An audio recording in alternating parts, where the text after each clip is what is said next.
ان دونوں تصویروں میں صرف 8 سال اور 3 ماہ کا فرق ہے۔ یہ تصویریں مشہور برٹش سنگر ایمی وائن ہاؤس کی ہیں۔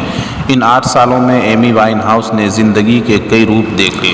برٹین میں صبح کا سورج نکلتے ہی ایمی کے گانے ہر دکان، ریڈیو اسٹیشن، کافی کارنر اور گاڑیوں کے اسٹیریو میں بجنا شروع ہو جاتے۔ اس کی جذبات سے لبریز آواز ہر آئی پیڈ اور ہیڈ فون میں گونج رہی ہوتی۔ وہ لگژری گاڑیوں، عالی شان ہوٹل، امیروں کی محفلوں کی بھیڑ میں دکھائی دیتی۔ پھر وہ وقت بھی آیا جب رات گئے لندن کی تاریک گلیوں میں اوندھے منہ پڑی ہوئی نظر آتی۔ بار اور کلب نے ان کی انٹری پر پابندی لگا رکھی تھی۔ نشہ اور ڈپریشن ایمی کا حسن، شہرت، عزت، عالی شان زندگی سب کھا گیا۔ 8 سالوں میں ایمی نے زندگی کا ہر روپ دیکھا۔ ادھورے رشتے، اپنوں کی بے مروتی، مطلبی دوست، ان سب سے ایمی تنہائی اور ڈپریشن کا شکار ہوتی گئی۔ اس کے جذبات اس کے گانوں میں بھی ملتے۔ وہ زندگی کی رنگینیوں سے دور ہوتی گئی۔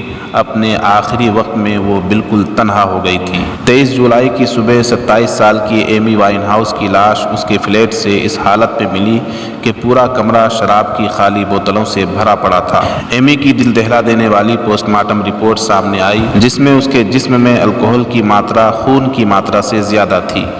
نشے کی لت سے دور رہیے، یہ آپ کی زندگی کو کھا جاتی ہے۔